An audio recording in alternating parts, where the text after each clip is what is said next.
मैं इस वक्त बारादरी के बाग में मौजूद हूँ और ये बहुत ही खूबसूरत जगह है। ख़ास बात इसकी ये है कि बहुत ही पीसफुल, पुरसुकून और साइलेंट प्लेस है। और चूँकि थोड़ा सा हट के जगह तो बहुत ज़्यादा लोग भी नहीं आते, तो आप यहाँ पे आ सकते हैं पिकनिक के लिए स्पेसिफिकली।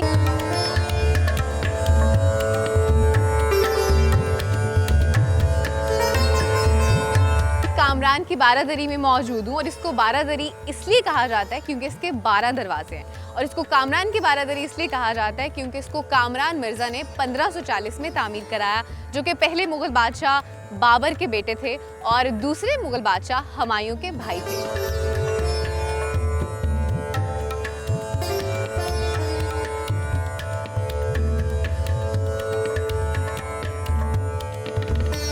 कामरान की बारादरी लाहौर में मौसम गर्मा के लिए बनाए जाने वाली एक बारादरी है। बारादरी एक ऐसी इमारत है जिसके 12 दरिया दरवाजे होते हैं ताकि आज़ाद हवा का बहाव मुमकिन हो सके। सदियों बाद भी ये बारादरी देखने वालों को हैरान कर देती है।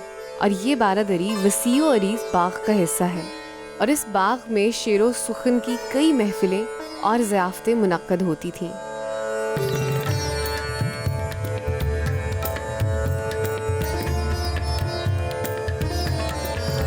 कहा जाता है कि मुगलिया दौर की लाहौर में जितनी भी इमारतें मौजूद हैं, जो बारादरी है, कामरान की बारादरी, ये सबसे पुरानी इमारत और सबसे पहली इमारत है जो कि तामीर की गई। अच्छा, जिस दौर में इसको तामीर किया गया तब जो दरिया रावी था तकरीबन कई 100 मीटर दूर इससे बहता था। लेकिन क्या होता है कि वक्त के साथ साथ दरिया जो है अपना रुख बदलता रहता है और करते कराते दरिया रावी जो है बिल्कुल जो कामरान की बारादरी है उसके करीब अब मौजूद है। तो बिल्कुल साथ ही ये जो दरिया रावी है वो लगता है इसी को हम क्रॉस करके यहाँ पे पहुँच जाते हैं। अच्छा, जिस दौर में इसको तामीर कराया गया उस दौर में ऐसा कहा जाता है कि जो लाहौर किला था उसकी कोई बहुत अच्छी हालत नहीं थी, तो इसकी वजह से कामरान ने क्या किया, उन्होंने यहाँ पे बहुत ही खूबसूरत से बाग के बीचों बीच में एक आलीशान महल तामीर करा लिया और इसी वजह से इसको कामरान की बारादरी कहा जाता है।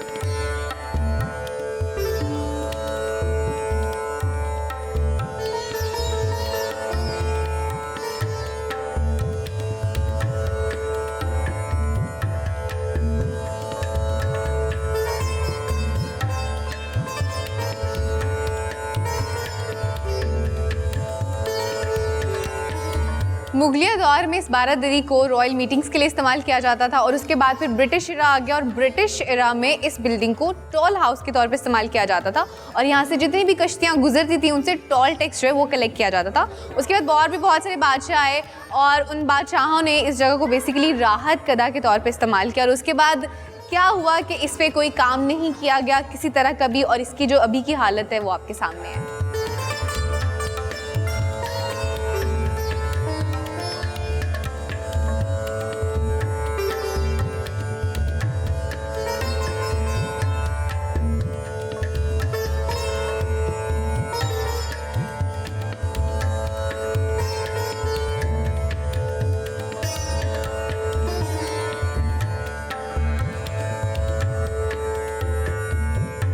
इस वक्त कामरान की बारादरी अपनी असली हालत में मौजूद नहीं है और अभी आपको जो बिल्डिंग नज़र आ रही है जिस सिचुएशन में काफ़ी हद तक डैमेज हो चुकी है और उसकी डैमेज होने की मेजर वजह जो है these are actually the floods.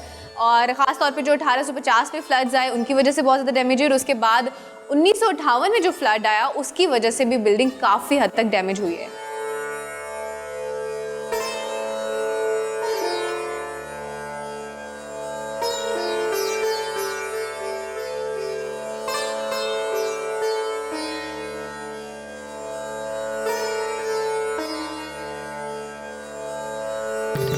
एक तो वैसी इमारत अपनी असली हालत में मौजूद नहीं और जो रही सही कसर है वो लोगों ने पूरी कर दी है। कोई भी ऐसी दीवार नहीं जो आपको साफ़ सुथरी या खाली मिले। एग्जाम्पल के तौर पे पीछे देखें कि यहाँ पे भी आपको कुछ ना कुछ लिखा हुआ मिलेगा और ये वाहिद दीवार नहीं है बल्कि इस पूरी की पूरी बारादरी पे हर दीवार पे कुछ ना कुछ लिखा मिलता है। और मुझे बड़ी हैरत होती है कि लोग अपने कल्चरल हेरिटेज को किस तरह से ख़राब करें और देख के बड़ा दुख भी होता है। तो काइंडली प्लीज़ जब भी आप किसी हिस्टोरिकल जगह पे, वैसे तो कहीं पर भी लिखना जो है वो गलत चीज़ है, लेकिन ख़ास तौर पर जब भी आप किसी हिस्टोरिकल बिल्डिंग या हिस्टोरिकल जगह पे जाएं तो इस तरह की हरकतें मत किया करें क्योंकि बेसिकली यही हमारा एहसास है।